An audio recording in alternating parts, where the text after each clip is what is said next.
I don't Okay. think I've ever laughed so hard in my entire life. I almost fell out of my chair. I'm not even joking. I'm an if. Get it? Imaginary friend? Hi. Oh, God. The movie is so layered and has so many great moments, but I would love to know, like, what was your favorite scenes to film and why? Oh, there were so many. That's like an impossible question. I love doing if interviews with Ryan. I don't Okay. think I've ever laughed so hard in my entire life. I almost fell out of my chair. I'm not even joking. Don't look him in the eye. Which one? Yeah, that's gonna grow right back. Anytime we were in Coney Island, it was very magical and surreal. It felt like a dream. But I think my favorite has to be the dance scene, just because I've been dancing since I was 1. So it's always been a dream of mine to combine my 2 interests, which is acting and dancing. And John made that dream came true, not knowing that I had been dancing for that long. I could tell that you've been dancing for a while because you just seem to naturally fall Thank into you. it.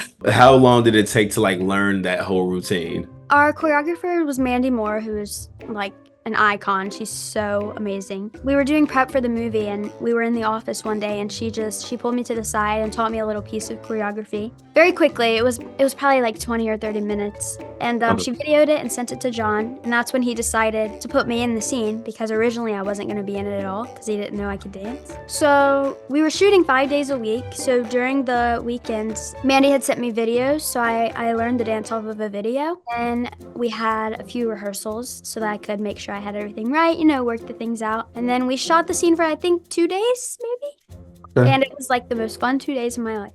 One of the main themes that I get from the film is just to like never completely let go of your childhood. What's something from your childhood that you always want to hold on to no matter where you are in life? I think there's so many things. I think I've always been a very positive person, and I always try and look for the best in people or the best in the situation. So I want to keep that going. Good luck, short stack. It's all up to you. No pressure. Hook and dagger! Hope this works. I feel like there's a lot of negativity in our world, especially today. And, the news is always filled with, like, the bad things that are happening. We don't hear a lot about the good. So I think it's important to hold on to that because there is a lot of good in the world. Yeah. It's just not being advertised as much as the bad thing. So I think that's what this movie will do. If you could take one imaginary friend from the film to have as your real life imaginary friend, which would it be? That's so hard. My favorite if is Lewis. He's Okay. kind of like the head of the imaginary friends. He's very wise and he's been through a lot in his time. And I just think he's so sweet and special. But I just watched the movie last night, so I'm still kind of processing it. I got to see a lot of the ifs for the first time. I haven't heard their voices or anything. But I really liked Emily's, who played the unicorn. She was very nervous. And it was so cute to me. I was dying laughing every time she came on. Seeing that you are a dancer and, I'm sure that you live in that space like all of us, do you have a favorite TikTok dance? I do it with my friends. A lot of Okay. the times, like we'll do dances together, and I really like that. But I do dance at a studio where I live, so Okay. that takes up a lot of my time. The movie is so unique and fun. What was the moment in reading the script that you knew that you had to be a part of this? Well, John came to London and he invited me for dinner and just told me the story of it. And I was lost, already his. So it was great that, I felt it was coming from the horse's mouth. So I'm not sure I'd have been able to read it cold. I wouldn't have known what it was because very quickly it becomes something quite different, doesn't it? We've started a matchmaking agency to help ifs find new kids. Or we just disappeared. Blue. I mean, so many of the characters that were described in the story as he shot it, but he was so in charge of it that it was great to have a three-dimensional person riding, holding those reins. So I always felt that I was harnessed by John, so that's why I did it. What is a theme or message from the film that resonates with you most? That childhood is a difficult place to be in, and that children need tools to get out of it. And I think the best tool is the inside of your mind, where you can disappear and have adventures on your own, independent of the adult world, which is often letting you down.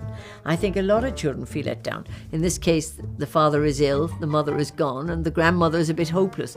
So, I think that's what it's about, is that children need to know that they have a fertile tool called their imagination that they can save themselves with. I can help you. How? 'Cause I'm a kid. You are the chosen one. Music was the thing that brought you back to your if. What song, past or present, would be connected to your if you were to have one in real life? When I was very small, my mother used to play the piano, and we had the whole songbook from The Sound of Music, and she would play them in the evening. And I think that wonderful song, early each day on the steps of St. Paul's, a little old bird woman comes.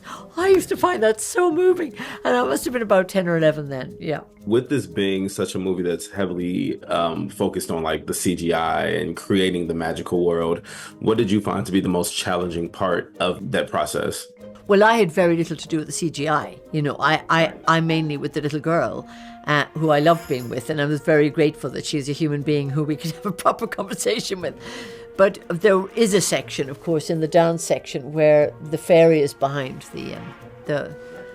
but the fairy wasn't a fairy then. But I didn't know that anyway. I wasn't seeing her. So I never had to exchange. I mean, Ryan must have had, I don't know, a nightmare trying to relate to a whole lot of things that were and were not there at the same time. Keith! What kind of a kid creates an invisible if? But I had a very easy time of it. I did the first half of the film, and then they did the main body of the film. So they shot it consecutively, which is unusual. And I came back to do the end of the film. So it was very interesting. I just stayed in New York having a ball while they were doing all that stuff.